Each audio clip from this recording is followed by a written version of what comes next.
कैसे होंगे। तैयब बलोच आपकी खिदमत में फिर से हाजिर है जी। आज जो हम डिस्कस कर रहे हैं वो सुप्रीम कोर्ट से जुड़ा हुआ अहम मामला है और मामला कुछ यूँ है कि सुप्रीम कोर्ट के नामजद चीफ जस्टिस काजी फैज़ ईसा और सुप्रीम कोर्ट के सीनियर तरीन जज जस्टिस सरदार तारिक मसूद के खिलाफ तौहीन अदालत की दरख्वास्त जो है वो सुप्रीम कोर्ट में दायर कर दी गई है। ये शायद राना नामी कोई एडवोकेट है जिसने सुप्रीम कोर्ट में जो है इन दोनों मोअज़्ज़ज़ जज साहबान के खिलाफ तौहीन अदालत की कार्रवाई के लिए जो है वो रजू किया है।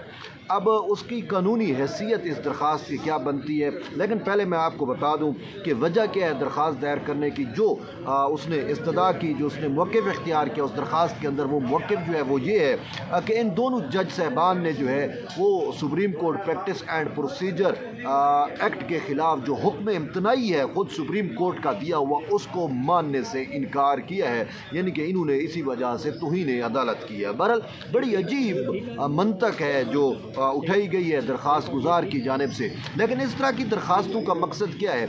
ये दरख्वास्त जो है वो आइनी और कानूनी हैसियत में दाखिल नहीं हुई। ऑलरेडी जस्टिस काजी फैज़ ईसा के ख़िलाफ़ पहले भी तौहीन अदालत की दरख्वास्त जो है वो एक वकील हनीफ राई नाम के ने दायर की थी। उस पर इतराज़ात तो लगे थे, लेकिन ओपन कोर्ट में उसने जजेस से ये मुतालबा किया था चीफ जस्टिस से कि मेरी दरख्वास्त को मुकर्रर किया जाए। उन्होंने जो है वो असूल जो है वो बयान किया गया उस वक्त, यानी कि चीफ जस्टिस उमर अता बंदियाल की जानिब से भी। उन्होंने कहा कि जो हाजिर सर्विस जज होता है उसके ख़िलाफ़ पहली बात है तौहीन अदालत हो ही नहीं सकती, और तौहीन अदालत का जो मामला होता है वो अदालत और जो तौहीन करने वाला है उसके दरमियान होता है। आप कौन हो सकते हैं जो ये कह रहे हैं कि तौहीन अदालत हुई है? तो वो अदालत ने जो है दरख्वास्त मुस्तरद की थी, वो भी प्रॉक्सी पटिशनर हैं और अब शायद राना मैदान में आ गए हैं। अब इस खबर को जो है वो पाकिस्तान के मेन स्ट्रीम मीडिया ने रिजेक्ट कर दिया, क्योंकि ये खबर ही अगरचे खबर तो है, लेकिन इस खबर में खबर की निस्बत जो है वो जजेस पर दबाव डालना या जजेस का ट्रायल जो है वो कुछ ज़्यादा है। तो इसी वजह से, लेकिन सोशल मीडिया पे एक डिबेट जो है वो शुरू हो चुकी है और उस डिबेट को जो है वो हवा दे रहे हैं वो एक मखसूस ग्रुप है, एक मखसूस लॉबी है। और बिल्कुल अगर आप उनके ताने बाने देखें तो ये वही ग्रुप है जो सानिया 9 मई में भी फ़ौज की किरदार कशी से लेकर रियासती इदारों की किरदार कशी में मुलव्वस है। तो अब इन दो मुअज़्ज़ज़ जज साहबान की किरदार कशी जो है वो की जा रही है। दरअसल इस दरख्वास्त का मकसद क्या है? ये दरख्वास्त का मकसद ये है कि सुप्रीम कोर्ट के ये दो मुअज़्ज़ज़ जज साहबान है, एक नामज़द चीफ जस्टिस जिन्होंने 17 सितंबर को चीफ जस्टिस ऑफ पाकिस्तान का हलफ लेना है, और जबकि दूसरे जो जज हैं जस्टिस सरदार तारिक मसूद, इन पर दबाव डालना मकसद है क्योंकि ये वो दो जज हैं जिन्होंने इमरान खान की न सिर्फ सहूलतकारी से इनकार किया बल्कि इमरान खान के लिए सहूलतकारी करने वाले जो हम ख्याल जजेज़ हैं, जिनको अवाम उन नास ज़बान खल्क में अगर हम देखें जिनको जो है वो इमरानदार जजेज़ कहा जाता है, तो यही वो जजेज़ हैं जिन्होंने बंद बांधा है सहूलतकारियों के ख़िलाफ़, और जो सुप्रीम कोर्ट की रिवायात तोड़ी जा रही हैं उसके ख़िलाफ़, जो आइन और कानून की खिलाफ वर्जियाँ हो रही हैं सुप्रीम कोर्ट के जजेस की जानिब से, और हत्ता के जो खिलाफ वर्जी हो रही है ख़ुद जजेस के ज़ाब्ता अखलाक की। तो इसी वजह से इन दो मुअज़्ज़ज़ जज साहबान पर दबाव डालने के लिए ये दरख्वास्त जो है वो सुप्रीम कोर्ट में दायर की गई। अब इस दरख्वास्त का फेट क्या होगा? इस दरख्वास्त यही है कि ये दरख्वास्त जो है वो इतराज़ात लगा कर वापस कर दी जाएगी।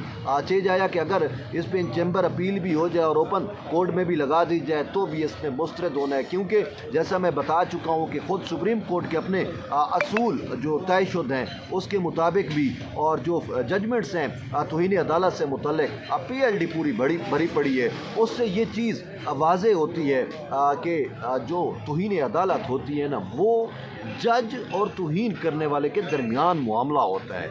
उसमें कोई और शख्स आके तौहीन अदालत का जो है वो केस दायर नहीं कर सकता। हाँ, या कोई दरख्वास्त गुजार ऐसा हो कि जिससे मुतल्लिक़ किसी अदालत ने हुक्म दिया हो और उस अदालत के हुक्म पर इम्प्लीमेंट ना हो रहा हो, तो तब तौहीन अदालत दायर की जाती है।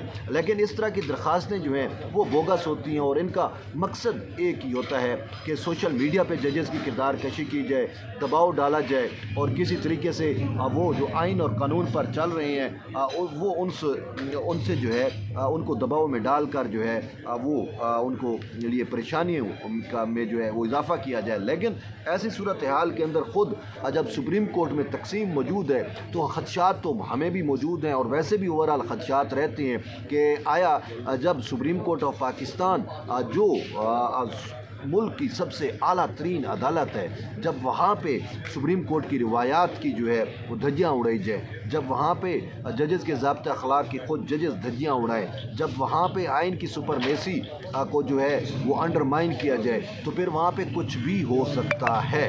تو اسی وجہ سے میرے نقطۂ نظر کے مطابق یہ جو درخواست ہے یہ ان ججز کو ود ان کورٹ جو ججز بیٹھے ہیں، جو جسٹس قاضی فیض عیسیٰ کے خلاف ہیں، جو جسٹس سردار طارق مسعود کے خلاف ہیں، شاید انہی کی کہیں اشیر بات پہ نہ دائر کی گئی ہو، یا ان کو کہیں یہ سپورٹ کرنے کے لیے کہ وہ ایک بال بنا کے دے دی گئی کہ شاید وہ اس کے اوپر اگر پلے کرنا چاہیں تو وہ کر سکے. لیکن اس حوالے سے خود چیف جسٹس عمر عطا بندیال کے ہاتھ بندھے ہوئے ہیں. لیکن چیف جسٹس عمر عطا بندیال سے کچھ بھی بعید ہے، یعنی کہ وہ شخص جس نے پوری سپریم کورٹ پر، پورے نظام انصاف پر اپنی مادر ان لا کا، یعنی جسے ہم ساسو ماں کہتے ہیں، ساسو ماں کا جورسپروڈنس اپلائی کیا ہوا ہے، تو وہ تو پھر کچھ بھی کر سکتا ہے نا.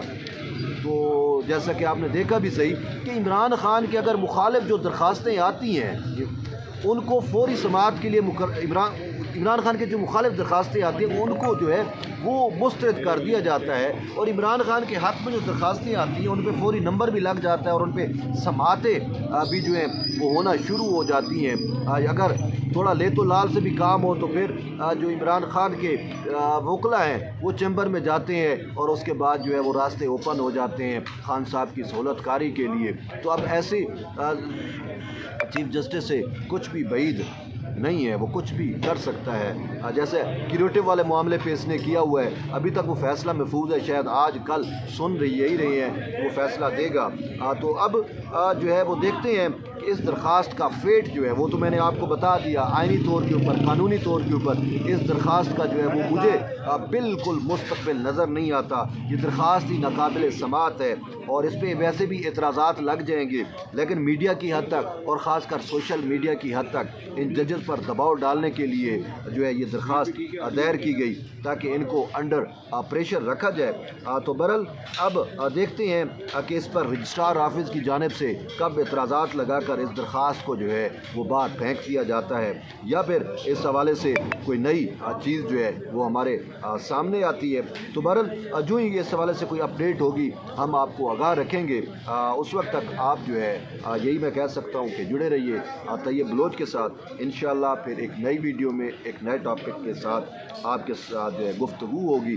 لیکن اس کے ساتھ ساتھ ایک چیز بڑی اہم ہے، وہ یہ ہے کہ اب سنید یہ بھی ہے کہ جو ملٹری کورٹ سے متعلق کیس ہے اس پہ جو بینچ ہے وہ مزید ٹوٹ رہا ہے، مزید سکڑ رہا ہے. یعنی کہ 9 سے 7 ہوا، 7 سے 6، اب مزید جو ہے وہ بینچ ٹوٹے گا. مجھے یہی نظر آ رہا ہے کہ جسٹس یحییٰ خان افریدی جو ہے وہ اس پہ کیس کو سننے سے انکار کریں گے. تو بہرحال اب اس خبر کا بھی ہمیں انتظار ہے. اس حوالے سے مزید کوئی اپڈیٹ آئے گی تو ہم آپ کو آگاہ کریں گے. تب تک جڑے رہیے. اللہ حافظ.